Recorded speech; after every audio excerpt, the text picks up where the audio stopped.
함께 나오실 성경 말씀 역대하 20장 20절에서 26절의 말씀입니다. 구약 성서 682면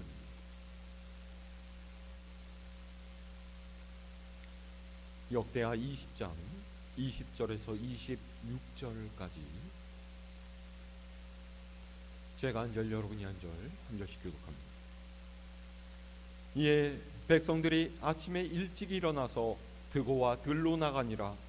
나갈 때 여호사밧이 서서 이르되 유다와 예루살렘 주민들아 내 말을 들을지어다. 너희는 너희 하나님 여호와를 신뢰하라. 그리하면 견고히 서리라. 그의 선지자들을 신뢰하라. 그리하면 형통하리라 하고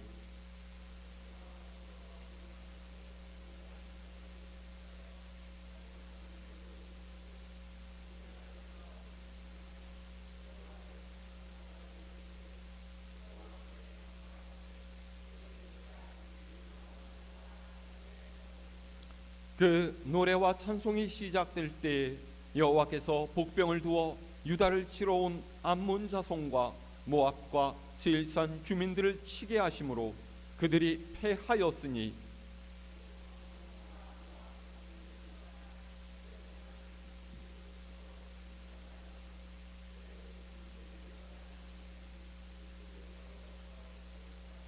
유다 사람이 들망대에 이르러 그 무리를 본즉 땅에 엎드러진 시체들 뿐이요 한 사람도 피한 자가 없는지라.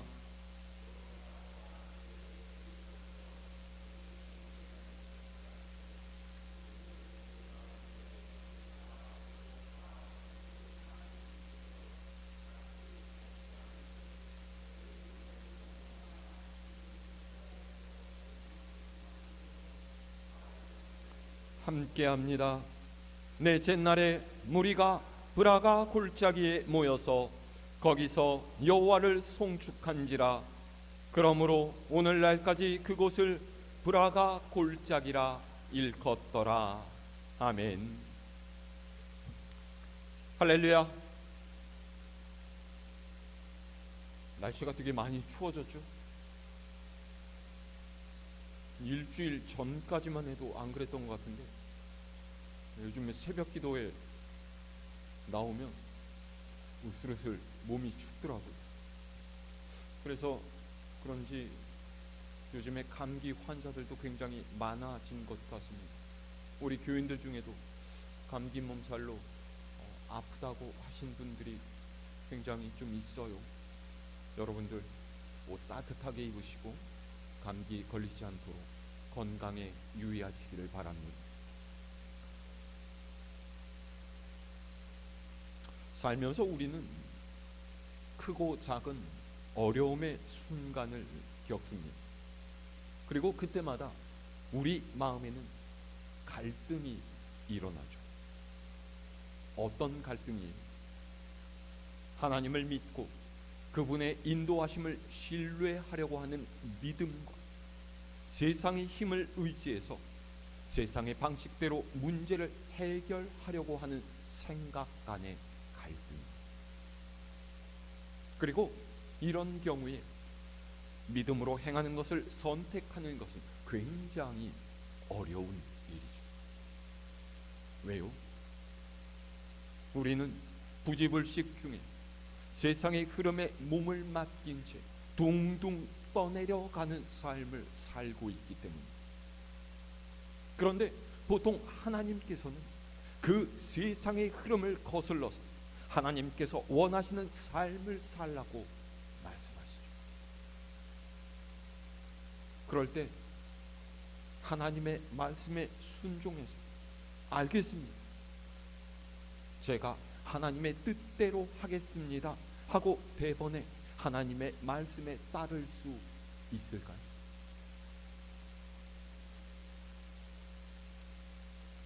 어렵겠죠. 문제는 바로 여기에 있는 거예요.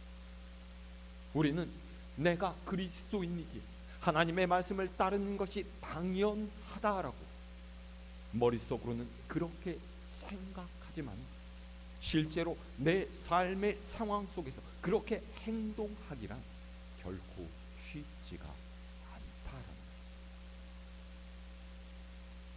거예요. 오늘 우리가 읽은 성경의 말씀은 모압과 암몬 사람들이 연합해서 여호사밧 왕이 다스리는 유다를 침략했을 때의 이야기입니다.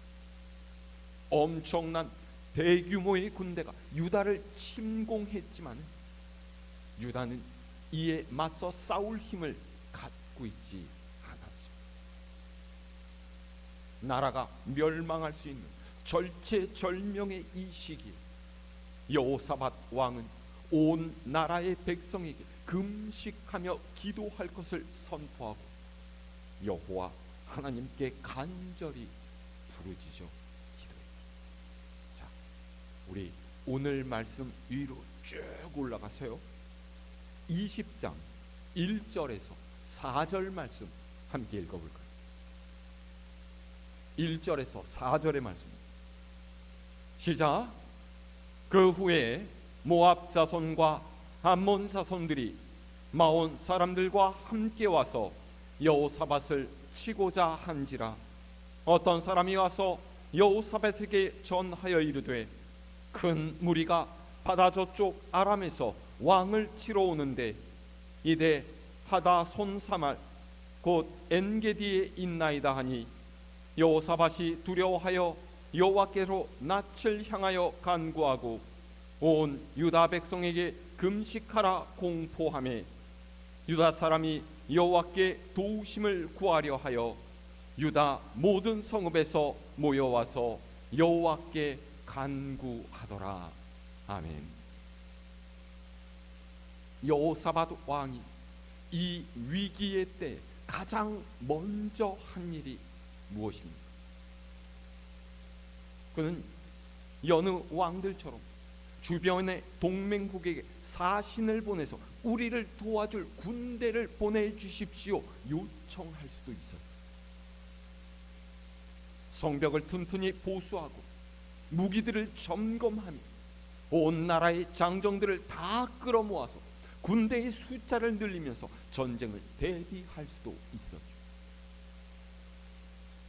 하지만 여호사밧 왕이 선택한 것은 하나님께 기도하는 것이었어요. 여러분, 이 선택이 중요합니다. 이 선택은요, 여호사밧이 평소에 기도하는 사람이었다라는 사실을 우리에게 보여주고 있어요. 그렇지 않겠습니까?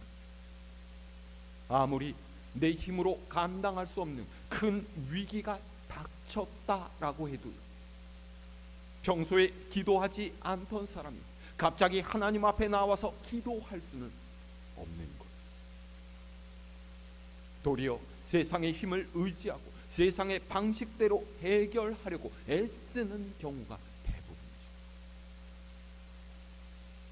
그래서 그리스도인에게는 매일매일 쌓아가는 평소의 신앙 습관이 중요합니다.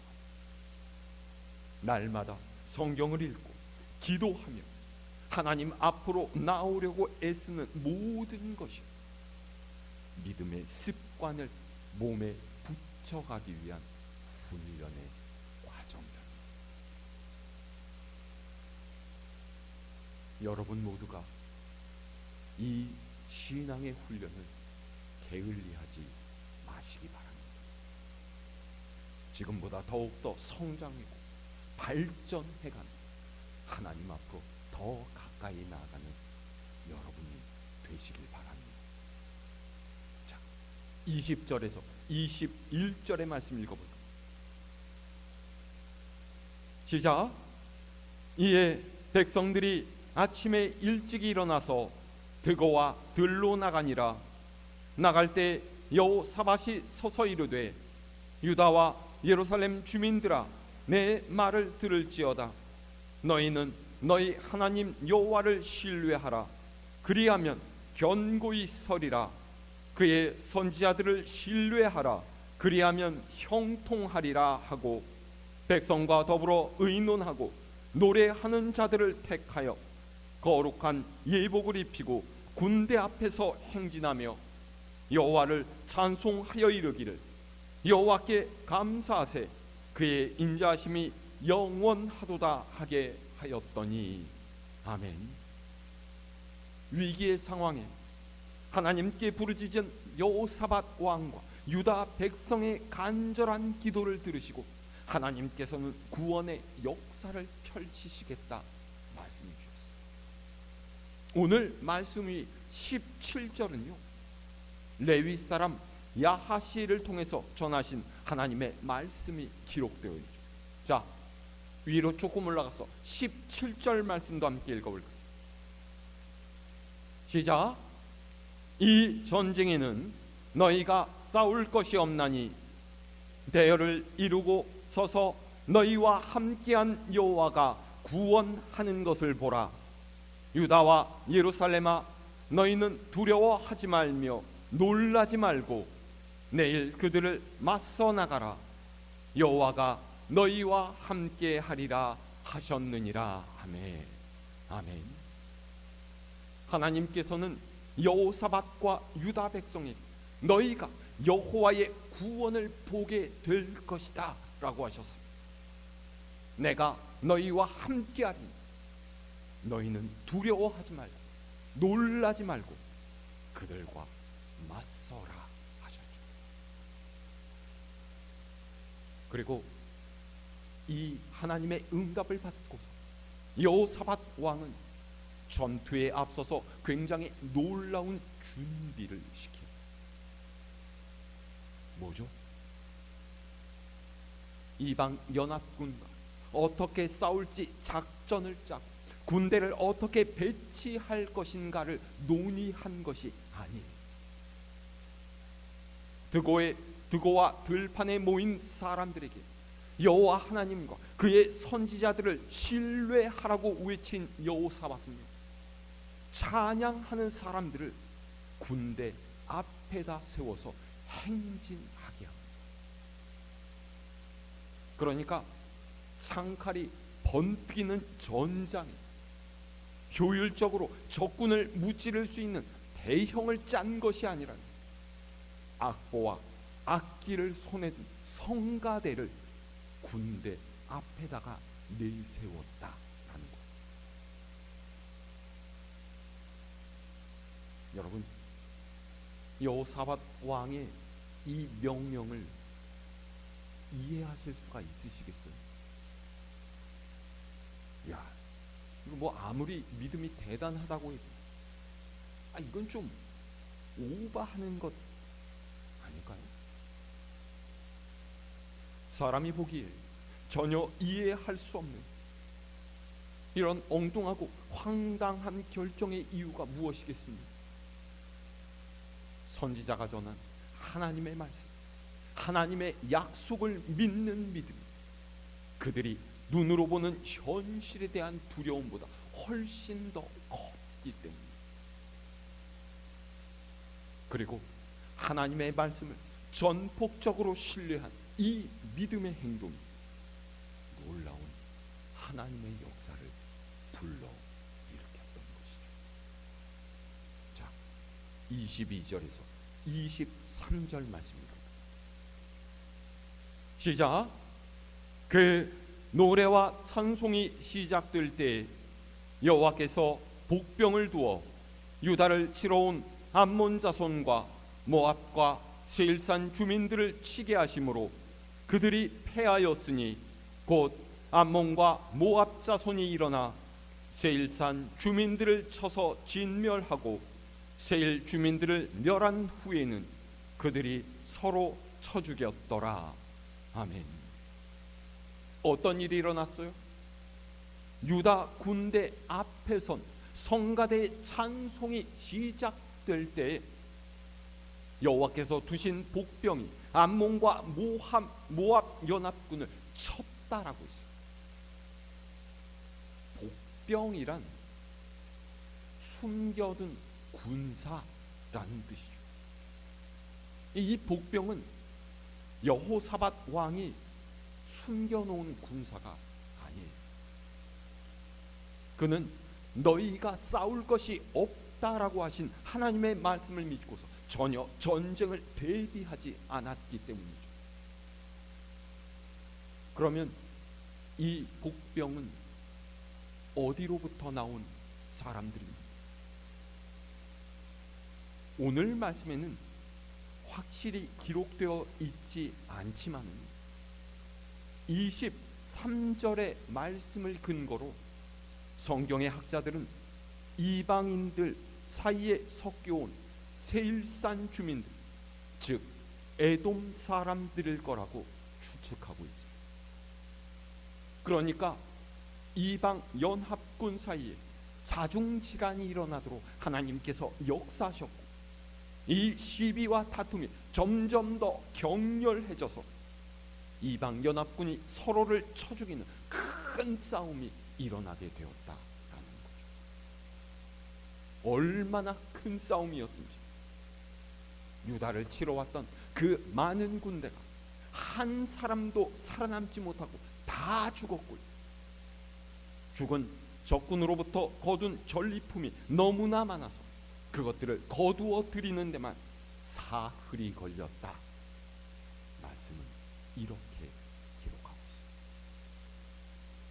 있습니다. 자, 26절의 말씀을 함께 읽어볼까요? 시작. 넷째 날에 무리가 브라가 골짜기에 모여서 거기서 여호와를 송축한지라. 그러므로 오늘날까지 그곳을 브라가 골짜기라 일컫더라. 아멘. 유다 백성들은 전투가 끝난 지 나흘째 되는 날, 브라가 골짜기, 우리 말로는 찬양, 송축, 이런 이름을 가진 골짜기에 모여서 하나님을 찬양했어요. 놀라운 일 아닙니까? 아무도 예상하지 못했던 대단한 역사가 일어난 것. 그런데요, 중요한 것은 유다 백성이 승리했다라는 사실이 아니에요. 이 승리를 거둘 수 있었던 원동력이 무엇이냐라고 하는 것이죠. 보세요. 첫 번째로 유다 백성들이 전쟁터에서 어떻게 찬양할 수가 있었을까요? 수많은 군사가 창검을 번뜩이면서 살기 어린 시선을 보내는 전쟁터에서 두려움이 생기지 않았을 리가 없습니다.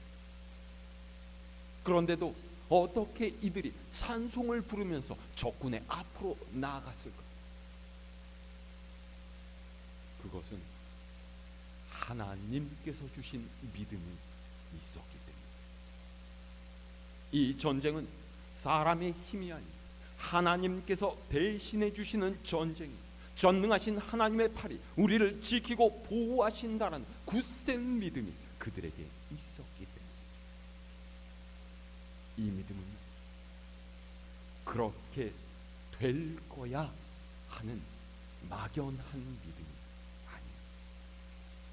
하나님께서 말씀하셨기 때문에 이미 이루어진 것과 마찬가지라는 확신이죠. 그래서 그들은 전투가 시작되기도 전에 감사의 노래, 승리의 노래를 미리 부를 수가 있었던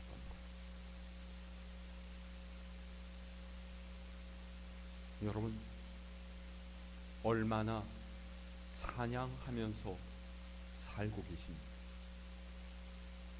기도가 하나님을 향한 간구와 부르짖음이라는 찬양은 하나님께서 그렇게 이루어 주실 것을 내가 이미 믿고 있노라는 감사와 확신. 우리도 이 믿음의 찬양을 부를 수 있어야 합니다. 마치 전쟁 같은 오늘을 살아가는 지금 우리를 승리하게 하시는 하나님에 대한 절대적인 신뢰가 있어요. 예배의 자리, 기도의 자리, 매일매일 영적인 전투의 자리로 나서는 우리에게 이 믿음 반드시 필요한 것이. 오늘 말씀 보세요.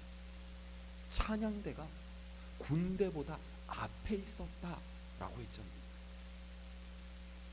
훈련받은 군사가 아닌 이들 당연히 불안했을 것이고 겁도 났겠죠.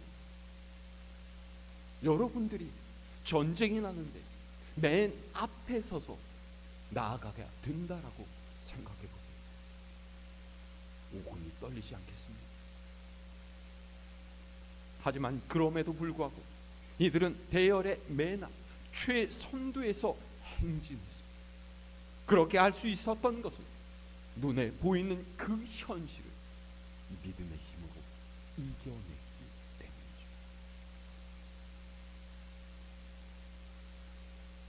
여러분도 이 믿음을 가지시기를 바랍니다.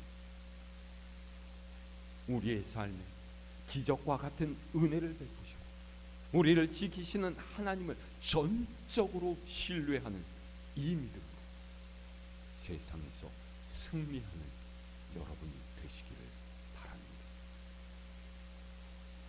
두 번째로요, 이들의 모습을 살펴봐야 할 필요가 있어요. 군대 앞에 있었던 찬양하는 사람들은 거룩한 예복을 입었다라고 했죠. 자, 우리 21절의 말씀을 다시 함께 읽어볼까요? 시작. 백성과 더불어 의논하고 노래하는 자들을 택하여 거룩한 예복을 입히고 군대 앞에서 행진함 여호와를 찬송하여 이르기를 여호와께 감사하세 그의 인자심이 영원하도다 하게 하였더니. 아멘. 이 거룩한 예복이 뭘까요? 아마도 특별히 찬양하는 사람들, 군인들과 구분하기 위해서 입혔던 복장이었겠지만요, 이것은 단순히 오늘날 우리가 입는 성가대의 가운 같은 것을 가리키는 것은 아닐 거예요. 보통 특별한 목적을 띠고서 활동하는 사람은 그 활동에 맞는 복장을 갖추죠. 학생은 교복을 입고, 군인은 군복을 입고, 운동선수는 운동복을 입습니다. 잠잘 때에는 잠옷을 입고, 수영할 때는 수영복을 입고, 주방에서 요리나 설거지를 할 때는 앞치마를 펴죠. 이렇게 어떤 유니폼을 입은 사람은 그 옷에 맞는 활동을 하는 사람. 바꾸어 말하면 어떤 활동을 하든지 그 활동을 잘 지원해 주는 옷을 입어야 한다라는 것이죠. 당연하지 않습니다. 회사에 가는데 수영복 입고 가는 사람 보셨습니까? 마라톤 하는데 양복 정장에다 넥타이를 메고 구두 신고 뛰는 사람 보신 적 있으세요? 없죠. 무슨 뜻이에요? 오늘 말씀에 나오는 이 거룩한 예복이란 그저 천으로 만들어진 의상을 뜻하는 것이 아니라는 것. 이것은 찬양하는 사람들이 가지는 예배의 자세, 영적인 상태를 의미합니다. 다시 말해서 거룩한 예복이란 하나님의 말씀을 따라서 세상 속에서 자신을 구별시키려는 찬양하는 사람들의 삶의 방식이자 몸부림이라는 것이죠. 칼과 상 같은 무기를 사용해서 다른 이들을 넘어뜨리는 것이 승리라고 여겨지는 이 세상에서 이들은 하나님을 높이고 찬송하는 것이 우리의 힘이고 능력이다 라고 선언하고 있는 거예요. 그렇게 거룩한 예복을 입고 하나님께 온전히 자신을 내어드릴 때 찬양하는 사람들의 그 찬양이 진정 하나님께 드려지는 거룩한 산 제물이 되지 않겠습니다.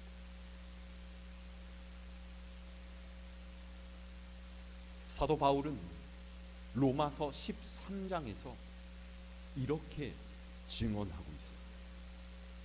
밤이 깊고 낯이 가까웠으니 그러므로 우리가 어둠의 일을 벗고 빛의 갑옷을 입자. 낮에와 같이 단정히 행하고 방탕하거나 술 취하지 말며 금란하거나 호색하지 말며 다투거나 시기하지 말고 오직 주 예수 그리스도로 옷 입고 정욕을 위하여 육신의 일을 도모하지 말라. 아멘. 사도 바울은 우리가 이 세상에서 어떻게 살아야 하는지 또 무엇을 힘입어 살아가야 하는지를 명확하게 말해주고 있습니다. 특별히 맨 마지막에는 오직 주 예수 그리스도로 옷을 입으라 라고 했죠. 주 예수 그리스도로 옷을 입는다라는 말 무슨 뜻입니까? 예수 그리스도께서 원하시는 삶을 산다라는 것은, 더 나아가서 사도 바울이 말했듯이 이제 살고 있는 것은 내가 아니요 오직 내 안에 그리스도께서 사시는 것이라는 고백의 삶을 뜻하는 것. 그 삶은 세상의 여느 사람들이 사는 것과는 다른 삶입니다. 세상의 논리와 방식대로 사는 것이 아니라 예수 그리스도의 발자취를 쫓아가고자 하는 제자의 삶. 세상의 즐거움과 쾌락과 욕망을 쫓아 사는 삶이 아니라 우리와 함께 하시는 성령 하나님의 감동, 우리의 걸음을 이끄시는 하나님의 섭리를 따라서 사는 삶이죠. 때로는 감당하기 힘든 시련과 고난 가운데서 말씀에 순종하면서 주님과 함께 지내게 될 영생의 소망으로 인해서 살아가는 삶. 찬양의 가사가 내 삶과 신앙의 고백이 되고 찬양의 멜로디가 내 삶을 조율하는 음색이 되어서 평안과 감사 가운데 걸어가는 그런 삶인 것.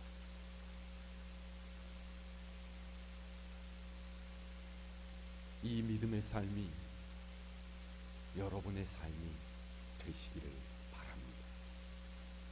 여러분 모두가 거룩한 예복을 입고 하나님을 찬양하는 이들로 사시기를 바랍니다. 굳센 믿음으로 하나님을 향해 나아가며 감사와 기쁨으로 하나님을 찬양하는 여러분이 지키시고 돌보시며 풍성하게 채우시는 우리 하나님의 은혜가 임하시기를 주님의 이름으로 축원합니다.